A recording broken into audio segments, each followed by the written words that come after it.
20 ans plus tard, je suis arrivé chez ma sœur, dans la maison que je lui avais offerte, mais je l'ai vue dormir sur le paillasson près de la porte. Elle était en vieux haillon, et mon fils s'essuyait les pieds sur elle en disant aux invités, « C'est notre servante folle. » Je n'ai pas crié. J'ai fait un pas en avant, et tout le monde s'est figé. Chers amis, je vous salue. Avant d'ouvrir les portes de cette vieille maison et d'en découvrir les secrets, je vous demande un petit service. Abonnez-vous à la chaîne et likez cette histoire. Écrivez aussi dans les commentaires de quelle ville ou pays vous nous écoutez. Cela me fait toujours chaud au cœur de voir que nous sommes nombreux. Et maintenant, installez-vous confortablement. Bonne écoute. Le chauffeur de taxi, un jeune homme aux yeux fatigués, me regarda dans le rétroviseur. « C'est bien ici, grand-mère » demanda-t-il en ralentissant devant le haut portail en fer forgé. « La maison a l'air riche, et vous ? Êtes-vous sûr qu'on vous attend ici ? » Je ne me suis pas vexé. Je portais un simple manteau gris acheté au marché avant mon départ et des bottes usées qui avaient vu le permafrost bien plus souvent que l'asphalte. 20 ans dans le Nord. 20 ans rayés de ma vie pour qu'ici, dans le climat doux du centre du pays, ma famille ne manque de rien. Mon visage était tanné par le vent, ma peau dure comme du parchemin, et il ne restait plus une seule mèche sombre dans mes cheveux, seulement de l'argent massif. Pour ce garçon, je n'étais qu'une vieille dame qui s'était probablement trompée d'adresse. « C'est ici, fiston ? » ?»« C'est bien ici, » ai-je répondu. Ma voix semblait rauque, inhabituelle même pour moi. Après de longs jours de silence sur la route, je payai en ajoutant un pourboire généreux qui fit écarquiller les yeux du garçon, et je sortis sur l'allée de gravier. L'air ici était différent, doux. Ça sentait les feuilles mortes, l'humidité et la fumée.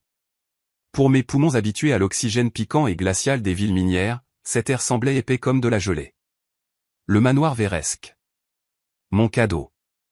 Ma rédemption. La maison se dressait au fond du jardin, immense, en bois, avec des cadres de fenêtres sculptés rappelant de la dentelle. Je me souvenais d'elle autrement, silencieuse et abandonnée, lorsque j'avais finalisé l'achat il y a 20 ans. Aujourd'hui, les fenêtres du rez-de-chaussée brillaient d'une lumière électrique dorée, et même depuis le portail, j'entendais le bourdonnement des voix et le cliquetis de la vaisselle. Une fête. Je n'avais pas prévenu de mon arrivée. Je voulais voir leur visage quand j'entrerais. J'imaginais comment ma sœur Eulalia lèverait les bras au ciel, laisserait tomber son tricot et se précipiterait vers moi, pressant sa joue douce contre mon épaule. J'imaginais comment mon fils Gérasime, désormais un homme adulte, m'embrasserait dignement et dirait « Maman, tu es enfin à la maison. Maintenant, tu peux te reposer. » Je marchais sur l'allée, le gravier crissant sous mes pas. Comptant les derniers mètres de mon calvaire, je ne portais qu'un petit sac. Tout ce que j'avais gagné ou de quoi acheter la moitié de cette ville reposait sur des comptes qu'il connaissait, et dans des actifs dont il n'avait pas encore le droit de connaître l'existence. Je ne revenais pas en tant que duchesse de fer, comme m'appelaient mes subordonnés dans les mines, mais simplement en tant que maman, en tant que Clémentine. La porte d'entrée était grande ouverte, laissant entrer la fraîcheur automnale dans la maison chauffée. De l'intérieur s'échappait de la musique, quelque chose à la mode, rythmée, tout à fait inapproprié pour ces vieux murs. Je montais les marches du porche. Mon cœur battait régulièrement, calmement. J'avais appris à contrôler ses battements, là où toute émotion superflue pouvait coûter la vie lors d'un accident dans la mine. Je franchis le seuil. L'entrée était inondée de lumière. D'immenses lustres. Les murs, lambrissés de chêne, étaient couverts de tableaux au cadre lourd. J'en reconnus certains. C'étaient des reliques familiales que j'avais interdit de vendre. Au centre du hall, des gens se pressaient, des hommes en costumes coûteux, des femmes en robes de soirée étincelantes de bijoux. Ça sentait les parfums chers, la viande rôtie et l'hypocrisie. Personne ne me remarqua. Je restai dans l'ombre de l'encadrement de la porte. Une petite silhouette grise sur fond de fête brillante. Et puis mon regard tomba vers le bas. À gauche de l'entrée, là où se trouvent habituellement les tapis pour les chaussures, gisait quelque chose d'informe. Un tas de haillons, sales, gris, sentant quelque chose d'aigre. J'ai d'abord pensé que c'était une couche pour chien qu'on avait oublié d'enlever, mais le tas bougea. Dessous le monceau de tissu vétuste apparut une jambe, maigre, recouverte d'une peau pâle, avec un talon sale.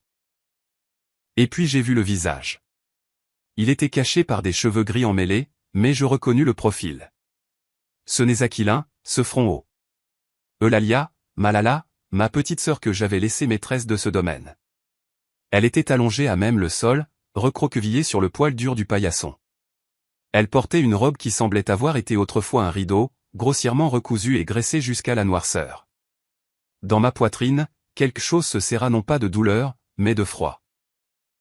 Ce même froid qui précède le blizzard, quand tout être vivant se cache, comprenant, la mort arrive. À cet instant, venant du jardin en riant bruyamment, un homme entra. Grand, imposant, un verre de vin à la main. Il portait une veste en velours couleur lit de vin et de hautes bottes en cuir couvertes de boue grasse d'automne. Gérasime, mon fils. Il ne regardait pas où il mettait les pieds, ou plutôt, il regardait, mais ne voyait pas un être humain. Il s'avança droit vers Eulalia. Je m'attendais à ce qu'il l'enjambe, l'aide à se relever, ou crie après les domestiques parce que sa tante était par terre. Au lieu de cela, il posa la semelle de sa botte sale sur son dos, droit sur ses omoplates couvertes de haillons, et frotta son pied avec force, nettoyant les mottes d'argile sur son corps. Eulalia ne tressaillit même pas. Elle émit seulement un petit gémissement, habituel et terrible dans sa soumission. Gérasime, mon Dieu, gloussa une dame avec une coupe de champagne. Tu vas salir le tapis. Gérasime éclata de rire. Le son était velouté, satisfait. Ne faites pas attention, annonça-t-il bruyamment à tout le hall, essuyant sa deuxième botte sur l'épaule de ma sœur. Ce n'est que notre servante folle. Elle adore dormir sur le paillasson, s'imaginant être un chien de garde. Nous la gardons par charité, vous savez? Charité familiale. Les invités rirent nerveusement, mais docilement. Quelqu'un recula avec dégoût. À ce moment précis, la mère en moi mourut. Cette femme qui avait envoyé des virements pendant 20 ans, qui rêvait de serrer son fils dans ses bras, qui gardait ses dessins d'enfant dans une valise, elle disparut. Sa place fut prise par celle que craignaient les mineurs endurcis au-delà du cercle polaire. La duchesse de fer était de retour. Je n'ai pas crié, je ne me suis pas jeté sur lui les poings en avant. L'hystérie est le lot des faibles. J'ai simplement fait un pas hors de l'ombre, vers la lumière. Calme, mesuré. Le bruit dans la salle commença à s'apaiser. D'abord, ceux qui étaient près des portes se turent. Ils virent non pas juste une vieille femme en manteau bon marché, mais ils virent mon regard. Le regard avec lequel je fixais les éboulements de roches et les chefs d'équipe voleurs. Le silence se répandit dans le hall comme de l'eau glacée. Gérasime, qui me tournait le dos, sentit ce silence. Il se retourna lentement. Sur son visage jouait encore un sourire suffisant, mais dans ses yeux passa une lueur d'incompréhension. Mais ce n'est pas lui qui réagit le premier. Au centre de la salle, un homme aux cheveux gris en uniforme strict tenait un verre de cognac. Inia Kuzmich, le procureur de la ville, un homme dont j'avais autrefois sauvé la carrière et le seul ici à connaître la vraie moi. Ses yeux s'écarquillèrent. Son visage devint instantanément gris, perdant toute sa rougeur festive. Le verre en cristal glissa de ses doigts et se brisa sur le parquet avec un bruit assourdissant. Des éclaboussures de cognac volèrent sur les pantalons des invités, mais personne ne bougea. Inia Kuzmich, l'homme que toute la ville craignait, se plia dans une révérence profonde, presque servile. Clémentine Savlievna, chuchota-t-il dans un silence de tombe. On nous a dit que vous étiez décédé. Tous les regards se tournèrent vers moi. Je restai immobile, ne regardant que mon fils.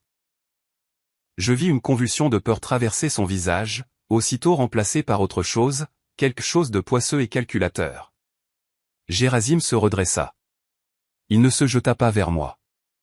Il ne tomba pas à genoux. Il éclata de rire bruyamment, théâtralement, me pointant du doigt. Vous voyez, cria-t-il en balayant du regard les invités abasourdis. Ma pauvre mère est vraiment revenue, mais regardez-la. Elle regarde à travers nous. Les médecins m'avaient prévenu. Son esprit s'est éteint, tout comme celui de cette servante par terre. Il s'avança vers moi, et dans ses yeux, je lus mon arrêt de mort. N'écoutez pas son délire, lança-t-il aux invités en me saisissant le coude avec une telle force que je sentis le tissu de mon manteau craquer. Elle ne comprend pas où elle est. Ses doigts s'enfonçaient dans mon épaule, mais je ne grimaçais même pas. Une douleur insignifiante. Je regardais droit dans les yeux d'Inia Kuzmich. Le procureur se tenait là, la bouche entr'ouverte. Son regard faisait la navette entre moi et mon fils. Dans ce regard, je lisais une lutte, le respect du passé lutté contre le mensonge confortable du présent. Il voulait croire Gerasim. C'était plus simple. Croire que la légendaire duchesse de fer avait perdu la tête était plus facile que d'admettre qu'un crime se déroulait dans cette maison. Igna hocha lentement la tête, comme pour se convaincre lui-même, et baissa les yeux. C'était un consentement silencieux. Une trahison commise par politesse. Je vous demande pardon, messieurs. La voix de Gerasim teintait d'une fausse compassion. Drame familial, vous comprenez. La vieillesse n'épargne personne. Il me traîna à travers la salle vers le large escalier menant au 2e étage. Je marchais docilement, sans résister, lui laissant jouer le rôle du fils attentionné guidant sa mère infirme. Mes pieds foulaient les tapis moelleux que j'avais choisis il y a 20 ans, mais cette maison me semblait désormais étrangère, comme un décor de théâtre bon marché. Nous sommes montés, mais Gerasim ne m'a pas conduite dans ma chambre, dont les fenêtres donnaient sur le jardin. Il a bifurqué dans un couloir étroit réservé aux domestiques, tout au fond, vers une porte basse dont la peinture s'écaillait depuis longtemps. Il poussa la porte du pied et me jeta à l'intérieur. Ce n'était pas une chambre, c'était un débarras. Un réduit poussiéreux sans fenêtre, encombré de vieux cartons, de chaises cassées et d'une odeur d'humidité. Dans un coin se trouvait une couchette étroite avec un matelas nu et tacheté. Gerasim claqua la porte et s'y adossa, coupant toute retraite. Le sourire glissa de son visage comme de la cire fondante. Il ne restait qu'une méchanceté nue et bestiale. « Écoute-moi bien, vieille loque » siffla-t-il en se penchant vers moi. Il sentait le vin cher et la pourriture. « Tu es morte. Pour tous ceux en bas, tu es morte ou folle. Je me fiche de ce que tu choisiras. » Je gardai le silence, l'observant. Je cherchais dans ce visage les traits du petit garçon qui pleurait autrefois si je me blessais le doigt. Mais je ne voyais qu'un étranger. Un étranger faible et avide. Si tu dis un mot, continua-t-il en baissant la voix jusqu'au chuchotement, si tu essaies de parler à Igna ou à qui que ce soit d'autre, je jette ta précieuse sœur à la rue tout de suite, dans la neige, en chemise. Et crois-moi, au matin, elle sera morte de froid. Tu m'as compris ? Rien ne trembla dans ma poitrine. La peur est une émotion, et les émotions nuisent à la planification. J'évaluai rapidement la situation. Physiquement, je ne pouvais pas le battre. Crier était inutile. La musique en bas couvrirait tout, et Igna avait déjà fait son choix. Ma seule arme maintenant était le temps et l'information. J'avais besoin qu'il se détende, qu'il cesse de voir en moi une menace. Je rendis mes bras mous, laissai mes épaules s'affaisser et mon regard devenir flou et humide. Je commençai à trembler légèrement de la tête, imitant le tremblement que j'avais vu chez les vieillards du village. Gerasim bafouillai-je, écorchant volontairement les mots. Où sont mes lunettes ? Je veux rentrer à la maison. Il fait noir ici. Gerasim renifla avec dégoût. La tension dans ses épaules disparut. Il voyait ce qu'il voulait voir, une vieille femme brisée et sénile. Assieds-toi là, lança-t-il. Et n'ose pas te montrer. Il sortit, et j'entendis la serrure cliquer de l'extérieur. Je restai dans l'obscurité, mais je ne m'allongeai pas sur la couchette sale. Je restai debout et écoutais. J'écoutais la fête continuer en bas, les verres teintés à la santé du maître de maison qui venait d'enfermer sa mère dans un placard. Les heures s'écoulèrent lentement. Peu à peu, la musique s'est tue, les voitures sont parties, la maison a plongé dans un silence somnol. Je m'approchai de la porte. La serrure était vieille, simple. Dans les mines, je devais réparer des mécanismes bien plus complexes. Je sortis de ma poche une épingle à cheveux, simple, métallique, que je portais toujours sur moi au cas où. 2 mouvements, un clic silencieux et la porte céda. Je sortis dans le couloir. C'était calme, seules les vieilles lattes de plancher craquaient à peine sous mes pieds. Je n'allais pas chercher un lit confortable. Je descendis en bas, dans le hall. Il y faisait froid. Un courant d'air parcourait le sol. Près de la porte d'entrée, sur ce même paillasson rêche, gisait Eulalia. Il ne lui avait même pas donné de couverture. Je m'approchai d'elle. Elle respirait lourdement, en sifflant, tressaillant dans son sommeil. Je m'agenouillai. Le poil dur du tapis s'enfonça dans mes jambes, mais je ne sentais pas l'inconfort. J'enlevai mon manteau et en couvris ma sœur. Je m'assis à côté d'elle, à même le sol, le dos contre le mur froid. Je pris sa main dans la mienne. Sa paume était glacée et rugueuse comme de l'écorce d'arbre. « Je suis là, Lala » chuchotai-je dans l'obscurité. Je suis revenu. Je n'ai pas dormi de la nuit. Je suis resté assise, gardant son sommeil comme une sentinelle garde l'entrée d'une galerie de mines. Je me souvenais du nord, je me souvenais du froid qui faisait éclater l'acier. Cette maison était plus froide. Ici, le gel ne venait pas de la météo, mais des cœurs humains. Mais je savais comment faire fondre la glace. Il suffit juste d'assez de pression. L'aube arriva avec une lumière grise et trouble. La première à entrer dans le hall fut une jeune femme de chambre avec un seau d'eau. Elle m'était inconnue. En nous voyant, elle poussa un cri et laissa tomber sa serpillière. « Seigneur Jésus » chuchota-t-elle. Juste après elle apparut une femme plus âgée, la gouvernante principale. Je la reconnus. C'était Marfa. Elle travaillait ici avant mon départ. À l'époque, c'était une jeune fille aux joues roses. Maintenant, son visage était sillonné de rides et ses yeux pleins d'une anxiété éternelle. Marfa se figea en me regardant. J'étais assise sur le paillasson, vêtue simplement, à côté de la servante folle. Mais je levai la tête et la regardai comme je la regardais il y a 20 ans, donnant des ordres en cuisine. Je ne dis pas un mot de salutation. Je levai simplement un peu le menton et, des yeux seulement, désignai la petite table dans le coin du hall. Du thé, ici, prononçai-je doucement, mais fermement. Le ton ne tolérait aucune objection. La jeune femme de chambre gloussa, s'apprêtant à dire quelque chose sur le fait que les fous n'ont pas le droit au thé. Mais Marfa lui tira brusquement la manche.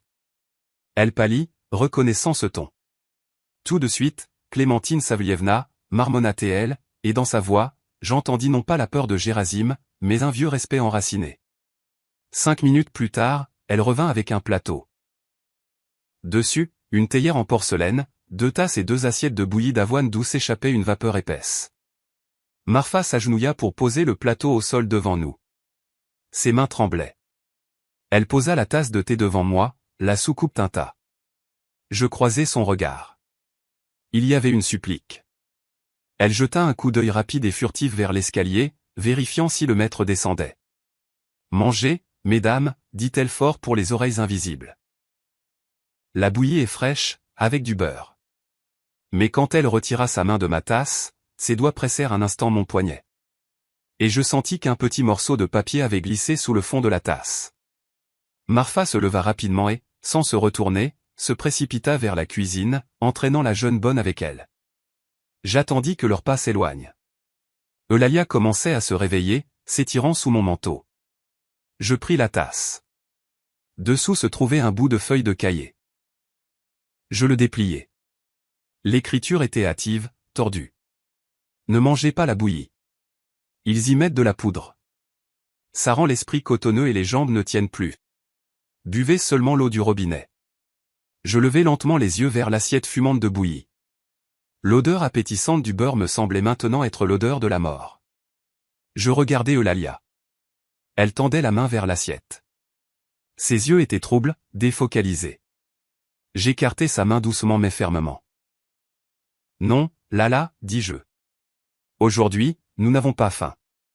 La guerre avait commencé, et le premier coup de feu avait été tiré en cuisine. Je versai discrètement le contenu des assiettes dans le pot d'un ficus près de la porte. La terre absorba avidement la masse épaisse et empoisonnée. Eulalia regarda cela avec une incompréhension enfantine, mais ne protesta pas. L'habitude d'obéir était plus forte chez elle que la faim. « Maman, c'est quoi ce cirque que tu as organisé ?» La voix de Gérasim tonna depuis l'escalier. Il descendait en boutonnant les boutons de manchette de sa chemise blanche comme neige. Derrière lui flottait sa femme Pélagie. Elle portait une robe de chambre en soie couleur rose fanée, et sur le visage, un masque d'irritation dégoûtée. Dormir dans le hall comme un chien, reniflait-elle en nous contournant par un large arc, comme si nous étions contagieuses. Gérasim, je t'avais dit qu'il fallait l'envoyer tout de suite à l'asile. Elle effraie les domestiques. Doucement, chérie. Gérasim embrassa sa femme sur la joue, mais ses yeux me perçaient froidement. Maman est juste excentrique. La vieillesse, tu sais, reprend ses droits. Ils passèrent dans la salle à manger. J'aidai Eulalia à se lever. Ses jambes tremblaient, mais elle s'appuyait sur moi avec une confiance étonnante. Nous avons marché lentement derrière eux. Dans la salle à manger, la table croulait sous la nourriture. Un plat en argent avec de la charcuterie, des fruits frais, des croissants dégageant un arôme de vanille. Gerasim et Pélagie s'assirent en bout de table. On nous indiqua une petite table d'appoint dans un coin, où se trouvait un bol de biscottes et une cruche d'eau. « Asseyez-vous » fit négligemment Gerasim d'un geste de la main, se servant du saumon. « Ne soyez pas timide, pour vous c'est un menu spécial, diététique. » Je m'assis, gardant un visage de pierre. Eulalia tendit aussitôt la main vers une biscotte, la rongeant avidement de sa bouche édentée. Je pris un morceau de pain rassis. C'était sûr. Je mangeais lentement, observant. Mon regard était rivé sur ma sœur. Maintenant, à la lumière du jour, je voyais ce que la pénombre de l'entrée avait caché. Ses pupilles étaient dilatées à l'extrême, couvrant presque l'iris. Sa peau était grise, moite. Ses mouvements saccadés, désynchronisés. Ce n'était pas de la folie, c'était de la chimie. Eulalia se figea soudain, un morceau de biscotte à la main. Elle fixa un point sur le mur où était accrochée une vieille tapisserie représentant une chasse. Ses lèvres remuèrent. L'ours maladroit marche dans la forêt. Chuchota-t-elle à peine audiblement. Gerasim éclata de rire en buvant son café. Tu entends, Pélagie? Encore ce délire. Ça fait 3 ans qu'elle marmonne cet ours. Un cerveau de 3 ans. Mais moi, j'écoutais. Je connaissais cette sœur. Nous avions grandi ensemble, et l'ours maladroit était notre comptine préférée quand nous cachions des secrets à nos parents. Il ramasse des pommes de pin, il les met dans son panier. Continua Eulalia, mais soudain, elle changea les paroles. Sa voix devint étrange, monotone, comme celle d'un robot. Deuxième étagère du bas, il prend le 3e tome. Reliure verte. Page 5 cents. Elle se tut aussi soudainement qu'elle avait commencé et se remit à ronger sa biscotte. Gerasim ne remarqua rien. Il était trop occupé par lui-même. Il se leva, s'essuyant les lèvres avec une serviette, et s'approcha de moi. Il sentait l'eau de colonne chère, qui ne pouvait masquer l'odeur de peur qui émanait de lui par vagues. « Maman » dit-il, et le mot « maman » sonna comme une insulte. « Nous avons peu de temps. Dans 2 jours aura lieu le bal des fondateurs ici. Un investisseur important viendra de la capitale. J'ai besoin que tout soit parfait. » Il jeta un dossier devant moi sur la table. « C'est une formalité, une autorisation pour tes soins médicaux et la gestion de tes comptes restants. Tu ne veux pas que Pélagie et moi nous ruinions en médicaments pour toi. Signe ici. » Je regardais le papier. Le texte était petit, juridiquement complexe, mais j'en saisis l'essence immédiatement. Ce n'était pas une procuration. C'était un acte de donation totale et inconditionnelle. Gerasim me tendit un stylo plume coûteux. « Allez, ne traîne pas. J'ai des affaires. » Je pris le stylo. Ma main, cette même main qui avait signé des contrats de plusieurs millions pour la fourniture de charbon, commença soudain à trembler traîtreusement. Je fis semblant d'essayer de calmer le tremblement, serrant le stylo de toutes mes forces. Je ne vois pas, marmonnai-je en me penchant sur la feuille. Fais juste une croix, aboya Gerasim, perdant patience. Je levai la plume au-dessus de la ligne de signature, et à ce moment, ma main eut une convulsion. La plume frappa le papier avec force, éclaboussant de l'encre noire. La tache s'étala instantanément, noyant le texte sous une marque grasse et impénétrable. Et puis, comme prise de panique, essayant de tout réparer, je passai ma main sur l'encre, l'étalant sur toute la feuille, transformant le document en bout noir. « Oh » soufflai-je, effrayé. « Pardon, fiston. Mes mains ne m'obéissent pas. » Le visage de Gerasim devint pourpre. Les veines de son cou gonflèrent. « Espèce de vieille vache !» hurla-t-il en me saisissant par les épaules et me secouant. « Tu sais combien coûte ce papier? Tu as tout gâché. » Pélagie bondit, renversant sa chaise. « Gerasim, laisse-la. Elle ne comprend rien. Tu vas la tuer avant le bal, et nous avons besoin qu'elle soit en vie au moins jusqu'à la signature. » Gerasim me rejeta sur la table. Il respirait lourdement, serrant les poings. « Débarrassez ça !» cria-t-il au domestique en montrant le document gâché. « Je vais en imprimer un nouveau, mais si toi, vieille sorcière, tu bouges encore une fois, je t'attacherai les mains et je guiderai ta plume moi-même. » Il sortit de la salle à manger en claquant la porte, faisant teinter le cristal dans le vaisselier. Pélagie courut après lui, ses talons claquant sur le sol. Les domestiques se précipitèrent pour débarrasser la table. J'étais assise, tête baissée, mimant le remords et la peur. Marfa s'approcha pour prendre la feuille gâchée. Je la jetterai moi-même, dis-je doucement, arrachant la boule de papier mouillé d'encre sous son nez. Je veux réparer. Marfa me regarda avec pitié, mais ne discuta pas. Quand la salle à manger fut vide, je lissai soigneusement la feuille sur mes genoux. L'encre avait séché, mais le texte était encore lisible sous les taches. Je lus les lignes que Gerasim voulait en cacher sous l'apparence d'un formulaire médical. Donation de biens immobiliers, terrain, numéro cadastral. Transfert de propriété immédiat et irrévocable. Et tout en bas, en petits caractères, une note qui me glaça le sang, le donateur confirme agir en son âme et conscience, et renonce au droit de résidence dans le dit bien immobilier dans les 24 heures suivant la signature. Ce n'était pas juste un vol, c'était une condamnation à mort. Dès que je signerais, Eulalia et moi serions jetés dehors, dans le froid. Légalement, officiellement. Pour toujours. Je pliai soigneusement la feuille et la cachai dans la poche profonde de ma vieille robe. J'avais maintenant une preuve. Mais la preuve de quoi? De son avidité. C'était insuffisant pour le procureur. Je devais savoir pourquoi il était si pressé, pourquoi il voulait la maison maintenant, alors que j'étais revenu avec de l'argent. Je regardais Eulalia. Elle était assise, se balançant d'avant en arrière, et chuchotait à nouveau, 3e tome. Reliure verte. Page 5 cents.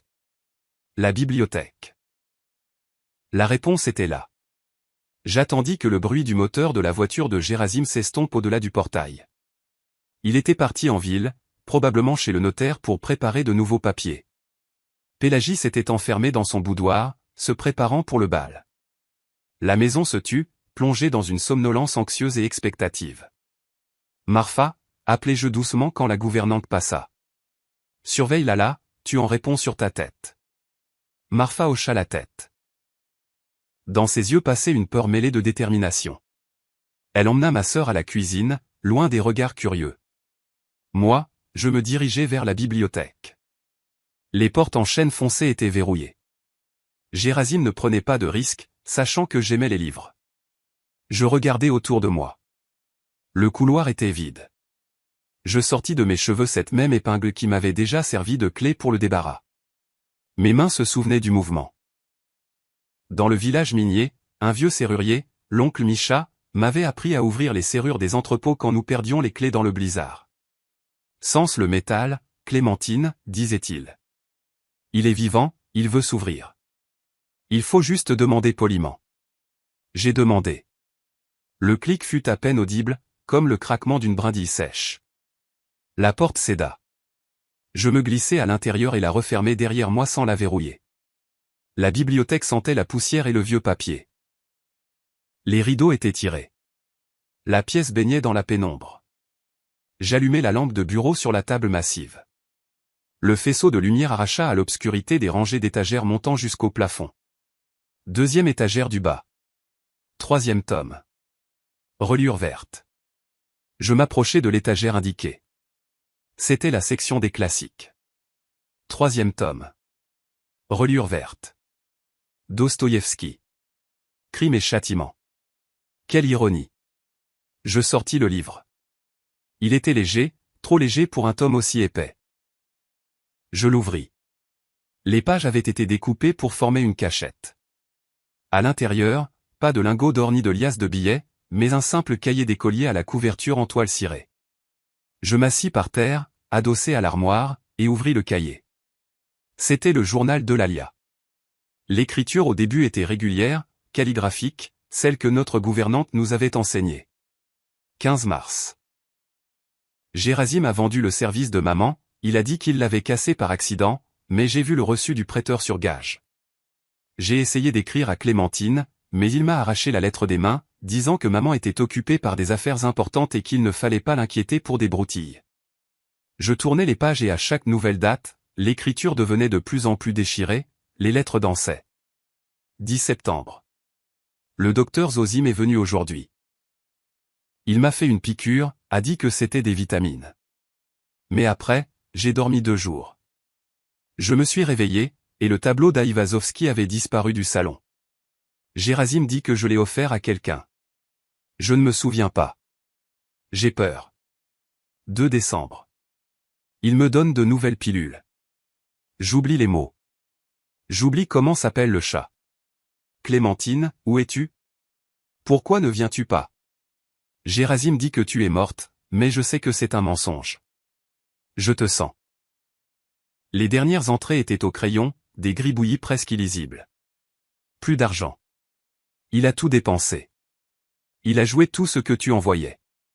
La maison est hypothéquée. Ils veulent vendre le terrain. Pour la démolition. Il y aura un magasin. Notre jardin, nos pommiers.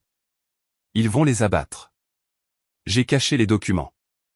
Il ne les trouvera pas. Je les ai cousus. L'entrée s'arrêtait là. Je fermais le cahier. Mes mains étaient froides, mais à l'intérieur, un incendie faisait rage. Gerasim n'était pas simplement cruel. Il était en faillite. Tous ces virements que j'avais envoyés pendant des années, des millions gagnés à la sueur et au sang, avaient disparu. Il avait tout flambé, et maintenant il était prêt à détruire le nid familial, à vendre la mémoire des ancêtres pour un bulldozer, juste pour couvrir ses dettes. Il n'avait pas besoin de mes comptes restants, il avait besoin de ma signature pour légaliser la vente du terrain. Sans elle et sans la signature de l'Alia, il ne pouvait rien faire. Voilà pourquoi il était si pressé. Voilà pourquoi il nous gardait enfermés. Il avait besoin de nous faire déclarer incapables pour devenir le seul tuteur et gestionnaire des biens. Soudain, des pas lourds et rapides se firent entendre dans le couloir, suivis de voix. Je me précipitai vers la fenêtre, me cachant derrière un lourd rideau de velours. Mon cœur s'arrêta.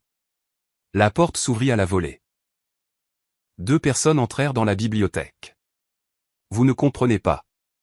La voix appartenait au docteur Zosime. Elle tremblait. Le dosage est déjà critique.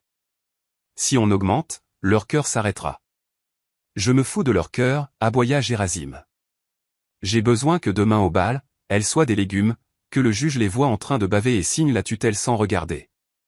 Ils s'arrêtèrent juste devant le bureau, à 1 mètre de ma cachette.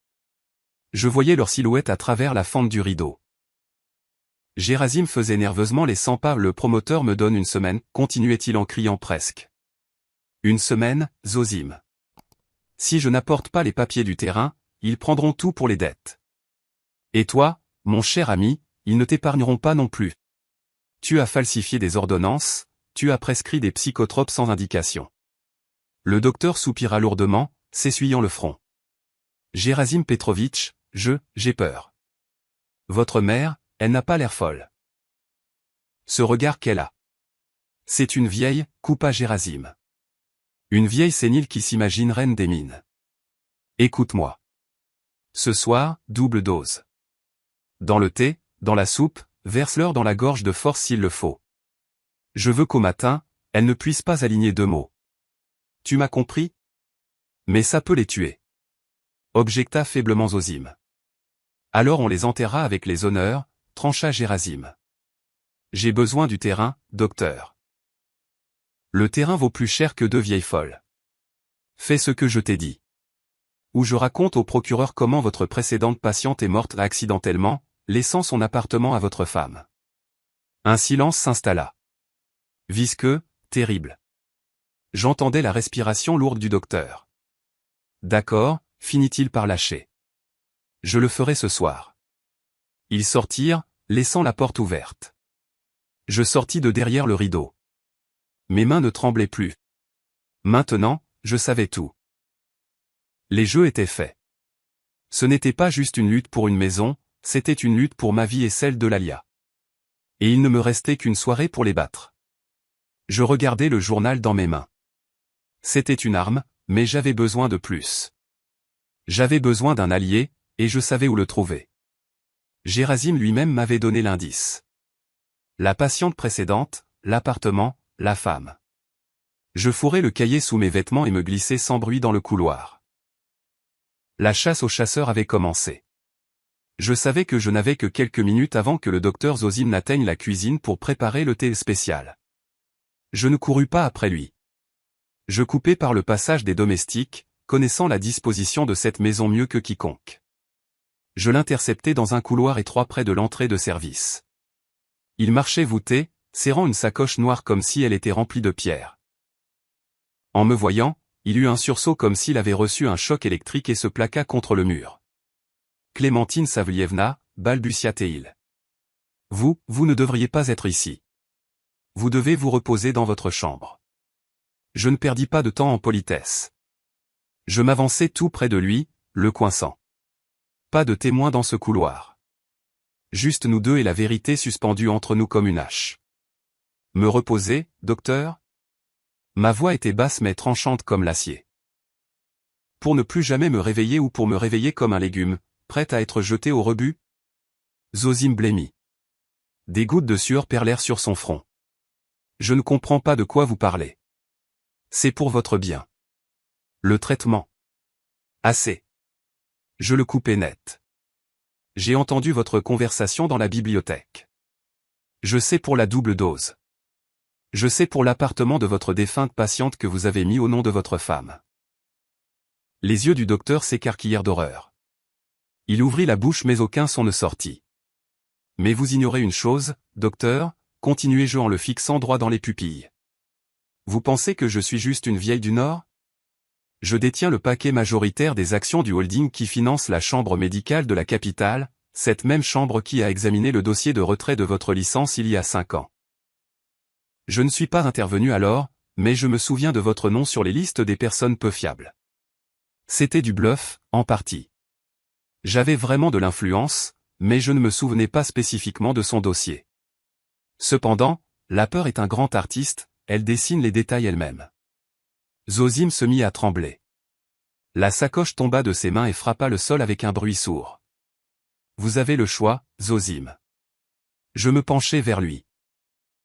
Vous pouvez exécuter l'ordre de mon fils, nous tuer. Et alors je vous garantis que dans une semaine, vous serez en prison non pas pour erreur médicale, mais pour le meurtre prémédité de 2 personnes. Mes avocats déterreront chaque erreur, chaque certificat falsifié de vos 20 dernières années. Vous serez détruit. Je fis une pause, laissant les mots pénétrer.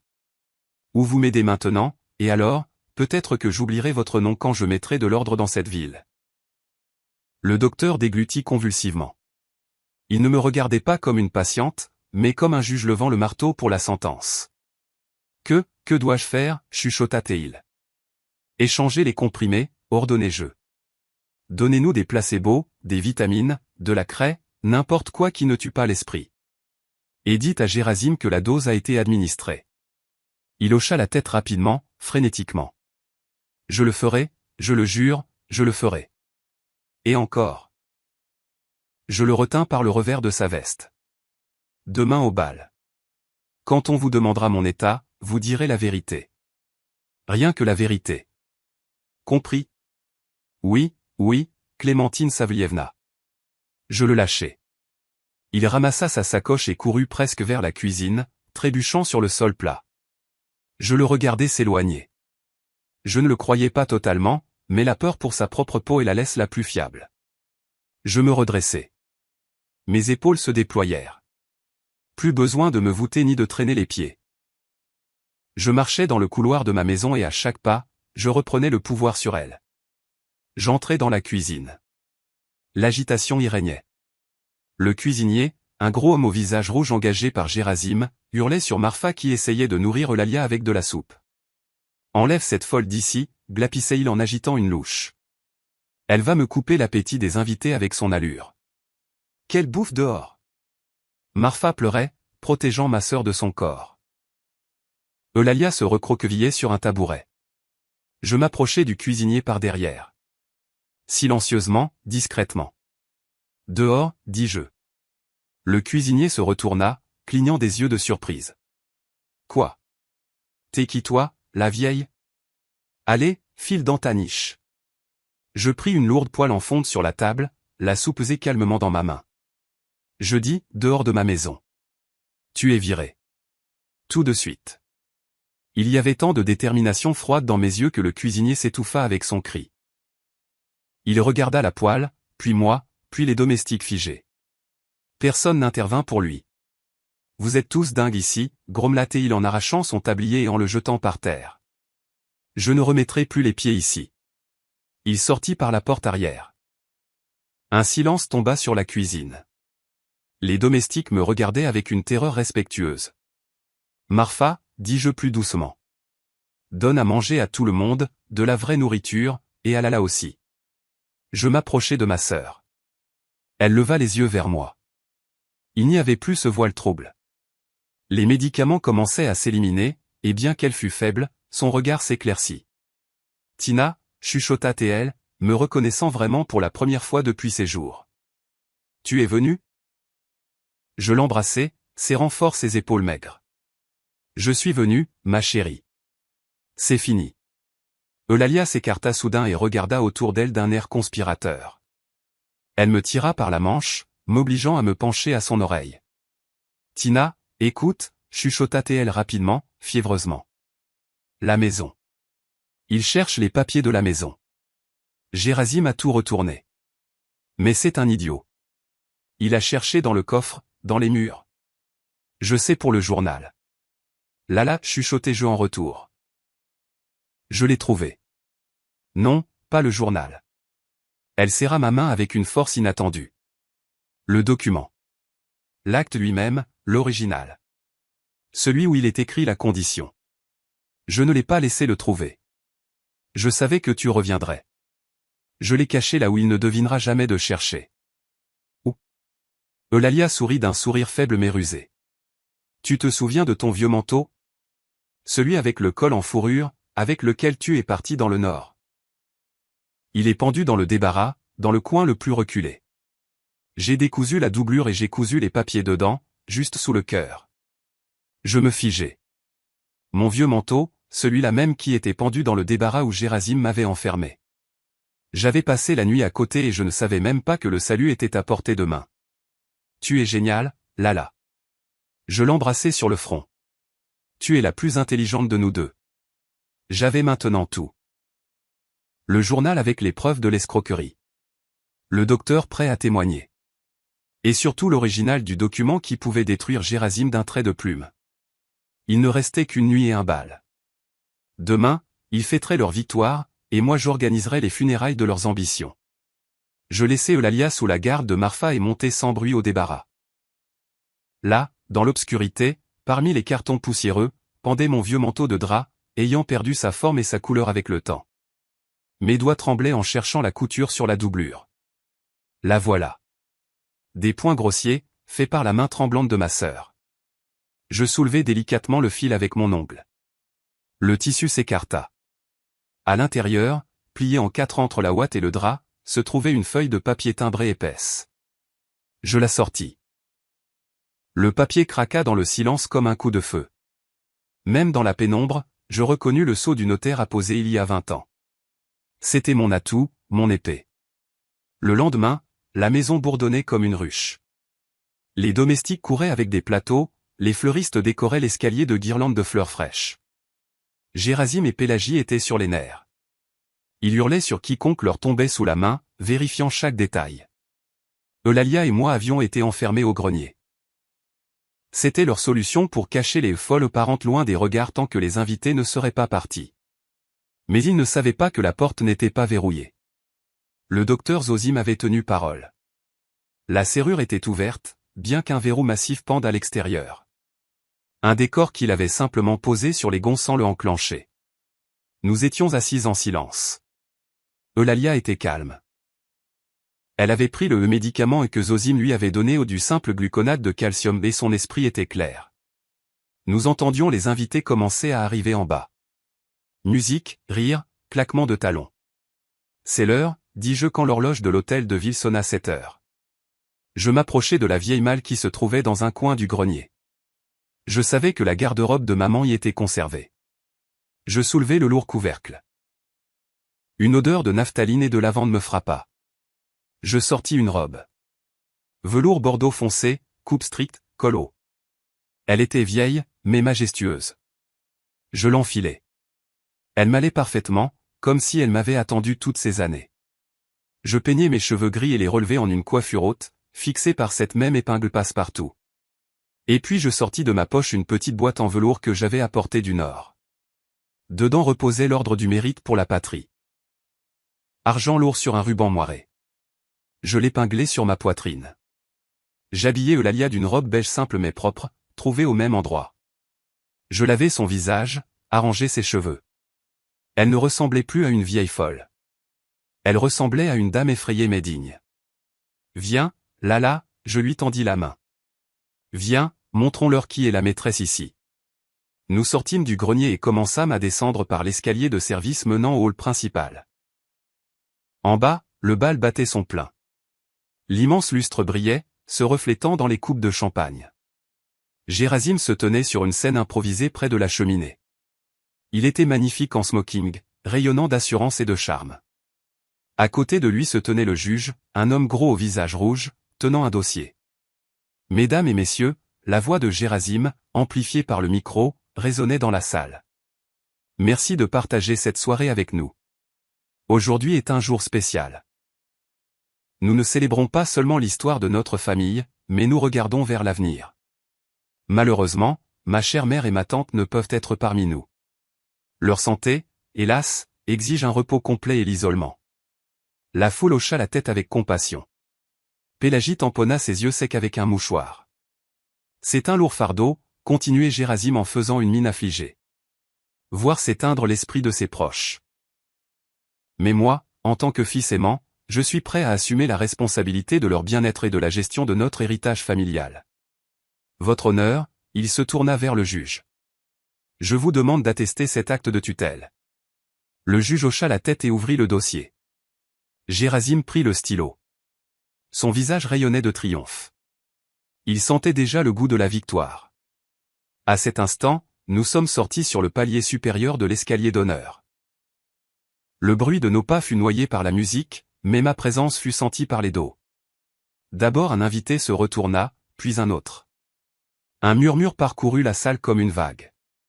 Les musiciens s'embrouillèrent et se turent. Gérasime leva la tête.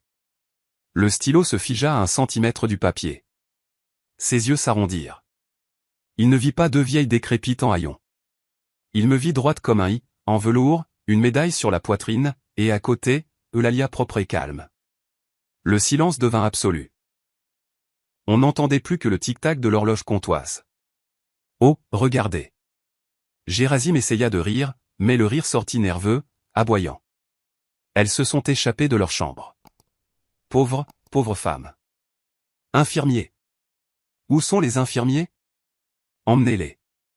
Elles peuvent être violentes. Il fit signe à la sécurité qui se tenait près des portes. 2 gaillards s'avancèrent vers l'escalier. Je ne bougeais pas. Je levai simplement la main, paume en avant. Le geste qui arrêtait les wagonnets dans la mine. Halte, dis-je. La voix n'était pas forte, mais elle vola à travers la salle, ricochant sur les murs. Il y avait une telle autorité dedans que les gardes se figèrent en plein pas. Je commençai à descendre lentement, marche après marche. Eulalia marchait à côté, tenant fermement ma main. Les invités s'écartaient devant nous, formant un couloir. Je voyais leurs visages surpris, effrayés, curieux. Je trouvais du regard Ignacuzmich. Le procureur était au premier rang, pâle comme un linge. Nous approchâmes de la scène. Gérasime recula d'un pas, comme si j'étais un fantôme. Maman, siffla-t-il, et le micro capta ce son, le diffusant dans la salle. Qu'est-ce que tu fais? Va dans ta chambre. Je tendis la main et arrachai le micro de ses doigts moites. Nous ne nous sommes pas échappés de notre chambre, Gérasime, prononçai-je en regardant droit dans la salle, dans les yeux de son témoin. Nous nous sommes échappés de ton mensonge. Je me tournai vers le juge. Il me regardait bouche bée, tenant toujours le stylo au-dessus du document déclarant mon incapacité. Votre honneur, dis-je clairement et distinctement. Moi, Clémentine Savlievna, je suis saine d'esprit et de mémoire, et je suis ici pour dénoncer un crime.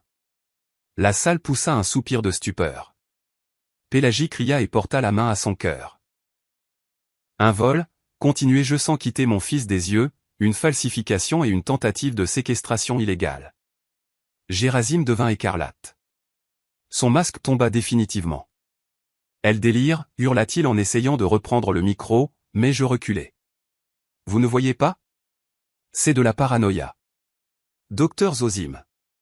Dites-leur, confirmez le diagnostic.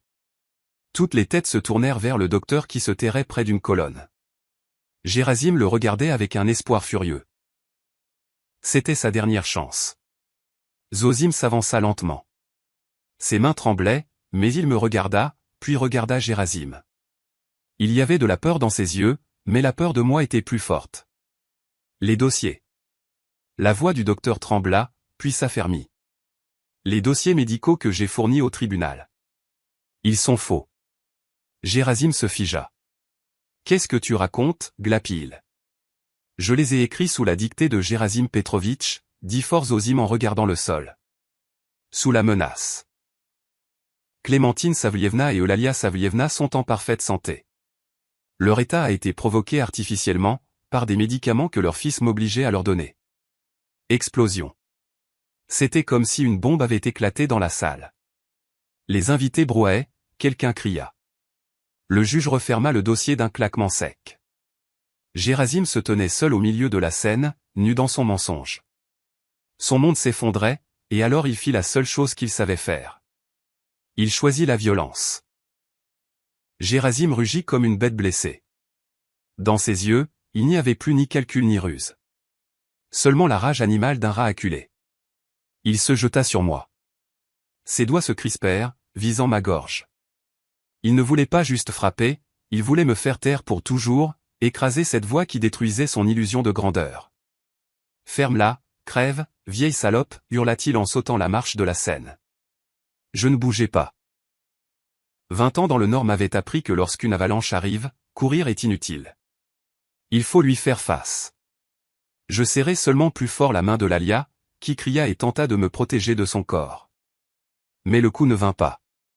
Entre moi et mon fils surgit une silhouette en uniforme gris. Ignac Kuzmich, le procureur qui hier encore détournait le regard, se dressait maintenant comme un roc. Il intercepta la main de Gérasime en plein vol.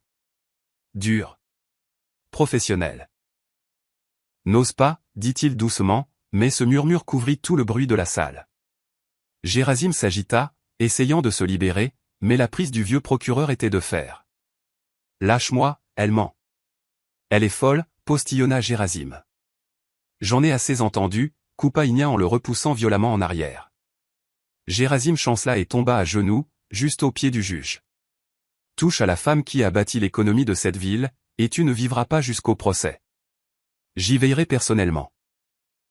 À ce moment, la salle s'anima. La sécurité, comprenant enfin de quel côté était la force, maîtrisa Gérasime. Il se débattait, déversait des malédictions, mais ses mains étaient déjà tordues dans son dos. À l'autre bout de la salle, un autre mouvement commença. Pélagie, comprenant que le navire coulait, tenta de se glisser discrètement vers la sortie de service. Elle serrait un sac volumineux où teintait traîtreusement l'argenterie de famille. « Où allez-vous comme ça, madame ?» Marfa lui barra la route. Derrière elle se tenaient, comme un mur, le cuisinier, la femme de chambre et le jardinier. Tout le petit peuple de cette maison, qui avait subi des années d'humiliation, regardait maintenant la maîtresse sans peur. Pélagie recula, laissa tomber le sac. Cuillère et fourchette en argent s'éparpillèrent sur le parquet avec un tintement ressemblant au glas de ses ambitions. Je m'approchai du micro. Un silence de mort régna. Tous me regardaient, la femme en velours et médaille qui venait de survivre à l'attaque de son propre fils sans même décoiffer sa coiffure.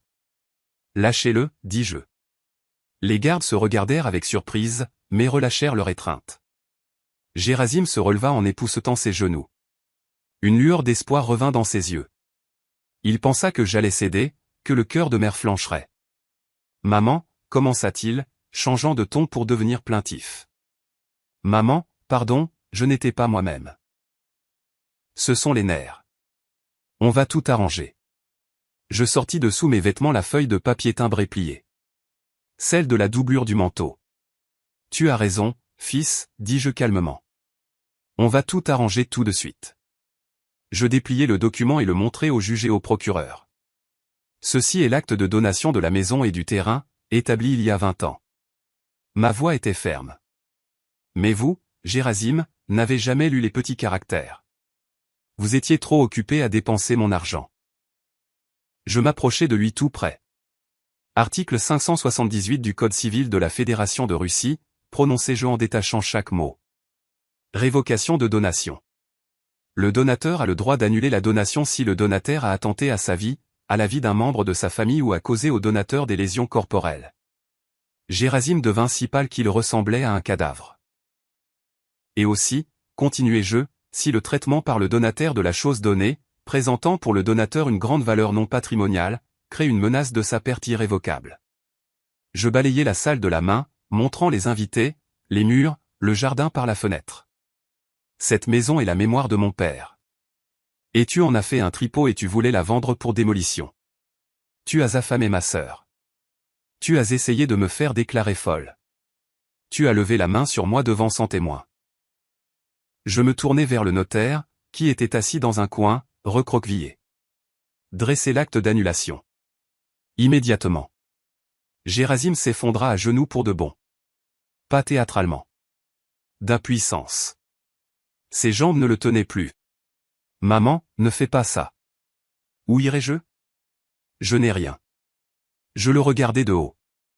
À l'intérieur de moi, c'était le vide. Ni pitié, ni colère, juste de la fatigue. Tu avais des millions, Gerasim. Tu avais une chance.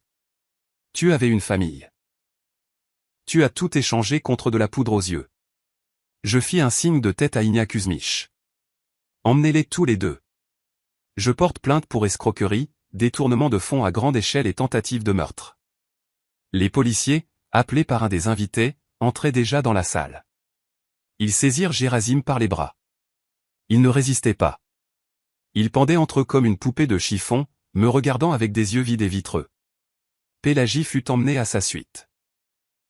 Elle sanglotait, étalant son mascara sur son visage. Les invités restèrent figés. Ils ne savaient pas comment réagir, applaudir, partir, s'excuser. Un haut fonctionnaire s'approcha de moi, ce même investisseur important pour qui le bal avait été organisé. Il avait l'air embarrassé. Clémentine Savlievna, commença-t-il en tendant la main. Nous ne savions pas. On nous a dit. Permettez-moi de vous exprimer mon admiration. Je ne lui serrai pas la main. Je le regardais simplement, lui et tous les autres. Ceux qui hier riaient de la servante folle sur le tapis, ceux qui buvaient le vin acheté avec l'argent volé à ma famille. Dehors, dis-je doucement. Le fonctionnaire fut interloqué. Pardon? Dehors de ma maison, répétai-je plus fort. C'est fini, le bal est terminé. Personne n'osa discuter. Les invités se dirigèrent vers la sortie, en silence, tête baissée, comme des écoliers réprimandés par le directeur. 10 minutes plus tard, la salle était vide. Il ne restait que moi, Eulalia, Marfa, Inia Kuzmich et le docteur Zosim, assis sur une chaise, le visage dans les mains. Je m'approchai du docteur. Il tressaillit. Je suis prêt à subir ma punition, chuchota-t-il. Tu soigneras les gens, dis-je. Gratuitement, à l'hôpital municipal, dans le service des sans-abri, pendant 5 ans. Si j'apprends que tu as pris ne serait-ce qu'un copec ou refusé quelqu'un, je t'envoie en prison. Zosim leva vers moi des yeux pleins de larmes et hocha la tête. C'était mieux que la prison. C'était une chance de rédemption. Inia Kuzmich s'approcha de moi. Il prit ma main et l'embrassa à l'ancienne, respectueusement. Pardonne-moi, Clémentine, dit-il. Je suis un vieux fou. Mon regard s'est voilé. Tu t'es rattrapé, Inia. Je souris faiblement. Merci pour ton aide. Quand tous furent partis, Eulalia et moi restâmes dans l'immense hall vide. Des confettis et des cuillères en argent jonchaient le sol, mais l'air était devenu pur. Je regardais ma sœur. Elle se tenait près de la fenêtre, regardant l'obscurité du jardin. Ils sont partis, Lala, demandai-je. Elle se retourna. Son visage rayonnait d'un sourire calme et doux. Oui, Tina.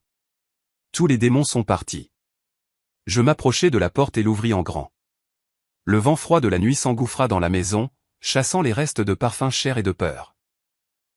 Je pris ce paillasson sale sur lequel ma sœur avait dormi, le roulai et le jetai avec force par-dessus le seuil dans l'obscurité. Plus de paillasson, dis-je. Demain, on en achètera un nouveau. Et une nouvelle vie.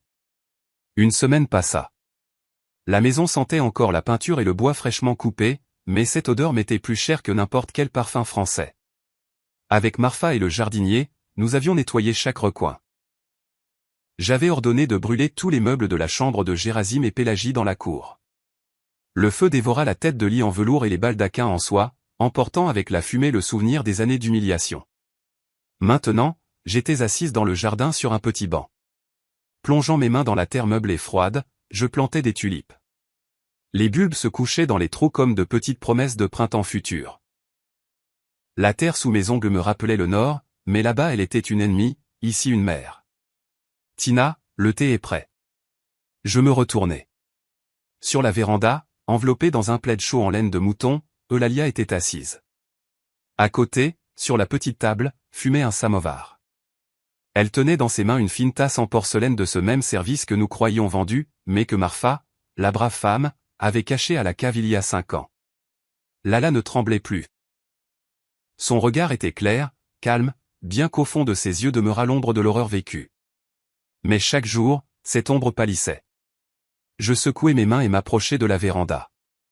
Le soleil, perçant à travers le feuillage jauni des vieux érables, dessinait des motifs bizarres sur le sol.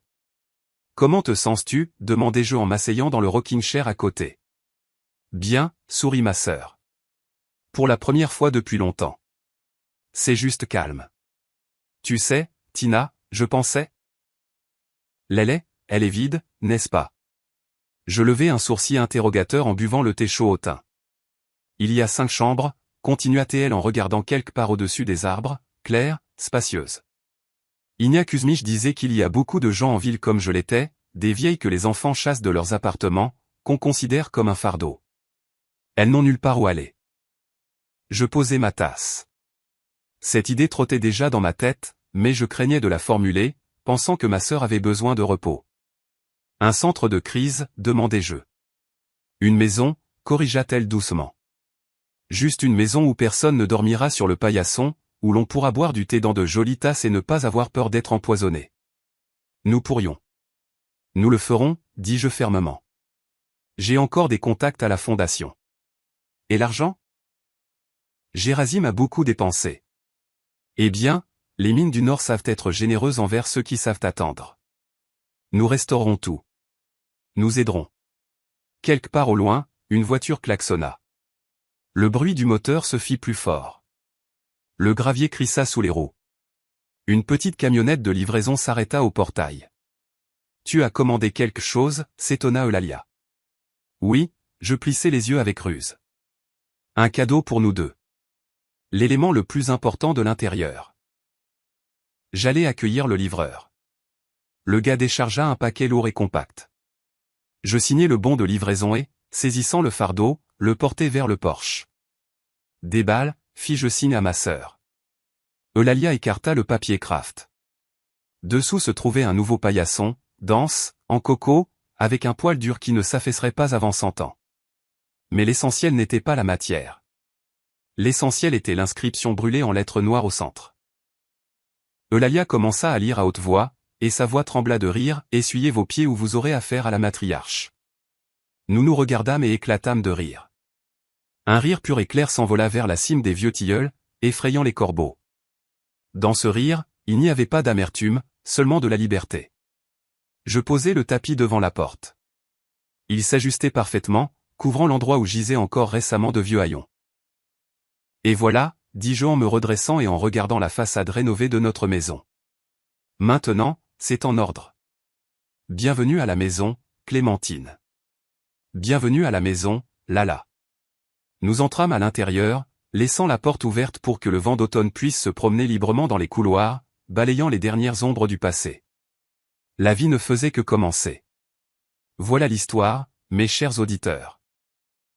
Une histoire qui montre que même lorsque le monde entier semble contre vous, lorsque les personnes les plus proches deviennent des bourreaux et que votre propre maison se transforme en prison, ce n'est pas encore la fin. Tant que le cœur bat, tant qu'il y a de la volonté et au moins une épingle dans les cheveux, on peut tout changer. Clémentine Savlievna a accompli l'impossible. Elle ne s'est pas brisée. Elle n'a pas laissé la rancœur faire d'elle un monstre, mais elle ne s'est pas non plus laissée piétiner. Mais dites-moi honnêtement, la main sur le cœur, qu'auriez-vous fait? Auriez-vous pu pardonner à un fils qui s'essuyait les pieds sur vous? Ou Clémentine a-t-elle été trop cruelle en l'envoyant en prison? Après tout, c'est son sang. Écrivez dans les commentaires ce que vous en pensez. A-t-elle bien fait de ne pas lui donner de seconde chance? Et voudriez-vous savoir ce qu'est devenu Gérasime derrière les barreaux? Peut-être vaut-il la peine de raconter l'histoire de la façon dont la duchesse de Fer a construit son refuge et combattu la bureaucratie de la ville. Si la suite vous intéresse, faites-le moi savoir. Et si cette histoire vous a touché, si elle a serré votre cœur puis l'a fait battre de joie, s'il vous plaît, mettez un like. C'est la meilleure récompense pour moi. Abonnez-vous à la chaîne pour ne pas manquer les nouveaux chapitres de la vie de Jean Faure.